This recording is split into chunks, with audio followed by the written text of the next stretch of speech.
Hello drama lovers, আজ spring of ইউথের part 9 নিয়ে চলে এসেছি। তাহলে চলো আর বেশি দেরি না করে শুরু করা যাক।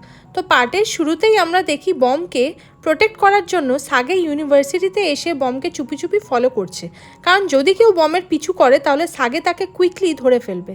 এরপর আমরা দেখি বম যখন ওর ক্লাসে ছিল তখন সাগেও ওর ক্লাসে বসেছিল। সেটা যখন টিচার ধরে ফেলে তখন সাগে উঠে দাঁড়িয়ে পড়ে। বম ফাইনালি সাগেকে ওখানে দেখে ভীষণই অবাক হয়। এরপর সাগে টিচারকে বলে, অ্যাকচুয়ালি টিচার, আমি আমার ফ্রেন্ড বমের সাথে এসেছি, কারণ বম আমাকে বলেছে আপনি একজন গ্রেট টিচার, তাই জন্য আমি আপনার লেকচার শুনতে এসেছি। টিচার সাগের কথাতে ইমপ্রেস হয়ে যায় এবং ওকে ক্লাসে বসার পারমিশন দিয়ে দেয়। একটু পরে আমরা দেখি সাগে টিচারের লেকচার শুনতে শুনতে ঘুমিয়ে পড়েছে, আর বম ওকে যখন ওঠানোর চেষ্টা করছিল তখনও উঠছিল না। এরপর বম সাগের দিকে একভাবে তাকিয়ে থাকে যেন ও সাগের প্রতি আবারও অ্যাট্রাক্ট হচ্ছিল। ও হাজারও চেয়ে সাগের থেকে চোখ ফেরাতে পারছিল না। এরপর নেক্সট সিনে আমরা দেখি ওদের যখন ছুটি হয় তখন আবার সাগে বমকে ফলো করতে শুরু করে, যেটা দেখে বম সাগের উপর রেগে যায় আর বলে, তোমার কি কোনো কাজ নেই? সাগে বলে, না, অ্যাকচুয়ালি আমি কিছুটা সময় তোমার সাথে থাকতে চাই, মানে তুমি যেখানে যেখানে যাবে আমিও তোমার সাথে সেখানে সেখানে যাব।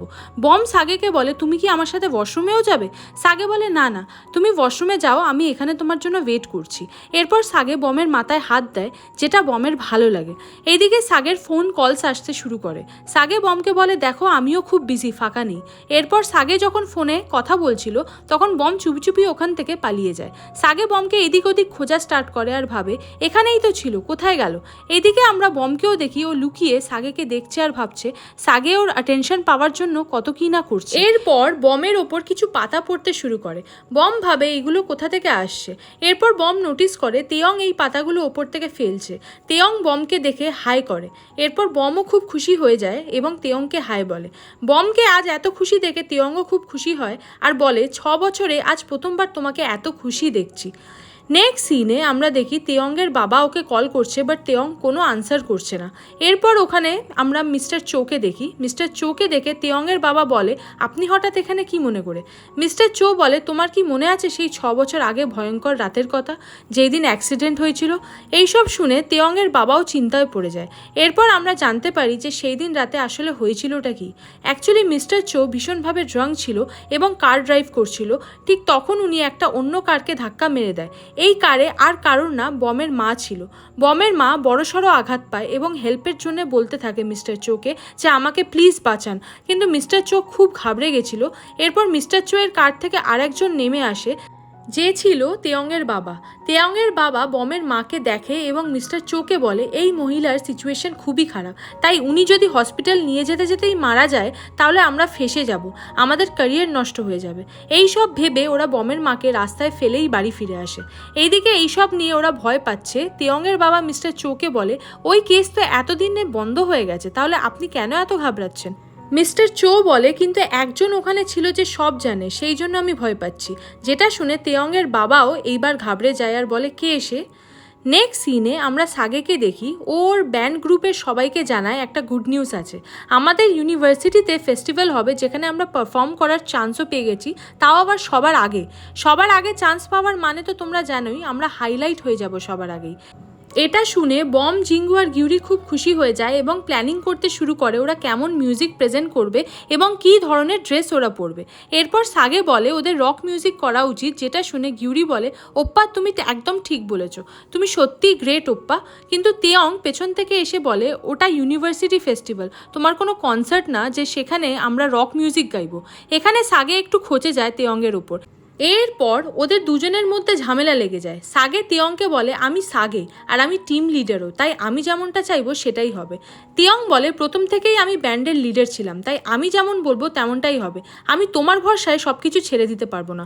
ওদের দুজনের ঝামেলা এতটাই বেড়ে যায় যে ওরা মারামারিতে চলে যায়। দুজনে দুজনকে মারতে থাকে, কারণ কেউ কারুর কথাতে রাজি হতে পারছিল না। এইদিকে গিউরি, জিঙ্গু আর বম ওদের অনেক আটকানোর চেষ্টা করছিল, কিন্তু ওরা কিছুতেই থামছিল না। বম তেয়ংয়ের ধাক্কায় নিচে পড়ে যায় এবং জোরে চিৎকার করে বলে, তোমরা প্লিজ থামো। কিন্তু সাগে আবারও তেয়ংকে মারতে শুরু করে। আবারও ওদের মধ্যে মারামারি লেগে যায়, যেটা দেখে বম আবার চিৎকার করে যে থামো তোমরা, কিন্তু কেউই কারুর কোনো কথা শুনছিল না। এরপর তেয়ং সাগের গলা চেপে ধরে যাতে ও না চেল্লাতে পারে। এইভাবে প্রায় 1 ঘন্টা ধরে ওদের লড়াই চলে। নেক্সট সিনে বম যখন ওর রুমে বসে ফেস্টিভ্যালের প্রিপারেশন করছিল, তখন আবারও বম তেয়ং আর সাগের মধ্যে ঝামেলা হওয়ার আওয়াজ শুনতে পায়। বম ভীষণই বিরক্ত হয়ে যায় আর বলে, তোমরা চুপ করবে নাকি আমি তোমাদের ঘর থেকে বের করে দেবো। এরপর বম ওদের দুজনকে SMS করে বলে কাল ওরা একসাথে বাইরে ঘুরতে যাবে। নেক্সট সিনে আমরা মিস্টার চো আর তেয়ংয়ের বাবাকে দেখব। তেয়ংয়ের বাবা মিস্টার চোকে বলছে, কে ছিল ওখানে? ওই মহিলার কোনো বাচ্চা ছিল নাকি? কিন্তু তুমি তো আমাকে আগে এই ব্যাপারে কিছুই বলনি। এরপর মিস্টার চো যখন বমের ফটো দেখায়, তখন তেয়ংয়ের বাবা শক হয়ে যায় আর বলে, এটা তো বম, তেয়ংয়ের primary school friend. Mister Cho আরও চিন্তায় পড়ে যায় শুনে। তারপর বলে, যদি সত্যিটা বাইরে চলে আসে তাহলে আমাদের ক্যারিয়ার নষ্ট হয়ে যাবে আর আমরা জেলে চলে যাব। তেয়ংয়ের বাবা বলে, আপনি চিন্তা করবেন না, আমি এই মেয়ে মানে বমের সাথে কথা বলে দেখবো যে ও আদৌ কিছু জানে কিনা এই ব্যাপারে। তাছাড়া আমি ওকে সাবধান করব ও যেন আমার ছেলের থেকে দূরে থাকে। নেক্সট সিনে আমরা দেখি বমের কথাতে সবাই ট্রিপে যাবে বলে রেডি হয়ে গেছে। বম এটা করছে যাতে তেয়ং আর সাগের মধ্যে ঝামেলা মিটে যায়। এইদিকে আমরা একটা সেলিব্রিটি ভ্যান দেখি যেটা জিনা নিয়ে এসেছিল। সেটা দেখে সবাই শক হয়ে যায়। গিউরি বলে, আমরা সত্যি এই ভ্যানে করে যাব? বম জিনাকে দেখে হ্যালো করে। এরপর জিনাও বমকে হ্যালো করে। এইদিকে সাগে জিনার কাছে এসে জিনাকে বলে, তুমি যে ভ্যান নিয়ে এখানে এসেছো সেটা মিস্টার চো জানে? জিনা বলে, না, কারণ কিছু কিছু ডিসিশন আমি নিজের থেকেই নিতে পারি। এরপর গিউরি জিনাকে ফোর্স করে এই বলে যে তুমিও আমাদের সাথে চলো। এরপর বম, জিঙ্গু সবাই ওকে জোর করে ওদের সাথে নিয়ে যায়। ওরা যখন গাড়িতে ছিল তেয়ং জল খাচ্ছিল। ঠিক তখন সাগে জোরে একটা ব্রেক মারে, যার জন্য পুরো জল ওর ওপরে পড়ে যায়। তেয়ং খুব রেগে যায় আর বলে, তুমি এটা ইচ্ছা করে করলে তাই না? যেটা শুনে সাগে মনে মনে হাসছিল। এরপর যখন বম জল খাচ্ছিল তখন সাগে কারের স্পিড কমিয়ে দেয়, যেটা ওখানে থাকা সবাই নোটিস করে। জিনা বুঝতে পারছিল যে সাগে কোথাও না কোথাও বমকে পছন্দ করে। এরপর তেয়ং ওয়াশরুম যাবে বলে সাগেকে গাড়িটা থামাতে বলে, কিন্তু এবারও সাগে ওর কোনো কথা শোনে না। এইভাবে ওরা গাড়িতেও দুজনে দুজনের সাথে লড়ে যাচ্ছিল। এরপর আমরা দেখি ওরা ওদের ডেস্টিনেশনে চলে এসেছে, যেখানে সাগে বমের অনেক হেল্প করছিল, কারণ সাগে ফিল করছিল যে ওর এখন বেশি করে বমের আশেপাশেই থাকতে ভালো লাগছে। এরপর বম যখন একটা জায়গায় শুয়েছিল রেস্ট করার জন্য, তখন ওখানে সাগে আসে এবং বমের ওপরে যে সানলাইট পড়ছিল সেটা ওর হাত দিয়ে গার্ড করে এবং একভাবে বমকে দেখতে থাকে। সাগেকে দেখে মনে হচ্ছিল যেন ও কোনোভাবেই নিজেকে আটকাতে পারছে না বমের ক্লোজে আসা থেকে। এইদিকে তেয়ং পেছন থেকে ওদের দেখে ভীষণ জেলাস ফিল করছিল। তাই সাগে যখন চেয়ারে বসতে যাচ্ছিল তখন তেয়ং ওর চেয়ারটা টেনে নেয় এবং সাগে নিচে পড়ে যায়। বম আওয়াজ পেয়ে উঠে পড়ে যাতে সাগের ইনসাল্ট না হয়ে যায়, তাই ও বমকে দেখায় যে ও ওয়ার্কআউট করছে। এরপর ওখান থেকে ছুটে তেয়ংকে মারবে বলে চলে যায়। এরপর ওরা আবারও নিজেদের মধ্যে ঝামেলা শুরু করে, দুজনে দুজনকে উল্টোপাল্টা কথা বলতে থাকে এবং দুজনে দুজনকে মারতে স্টার্ট করে। এরপর ওখানে বম চলে আসে এবং ওদের দুজনকে দেখে চিৎকার করে বলে, অনেক হয়ে গেছে তোমাদের, এই নাটক এবার তোমরা স্টপ করো। ওরা কিছুক্ষণ তো চুপ হয়ে যায়, তারপর আবার দুজনে দুজনকে মারতে শুরু করে। এইবার বম যখন ওদের দুজনকে থামাতে যায় তখন ওদের ধাক্কায় হঠাৎ করে জলে পড়ে যায়, যেটা দেখে সাগে আর তেয়ং শক হয়ে যায়। বম সাঁতার জানে না, তাই ওর লাইফও এখন ডেঞ্জার সিচুয়েশনের মধ্যে আছে।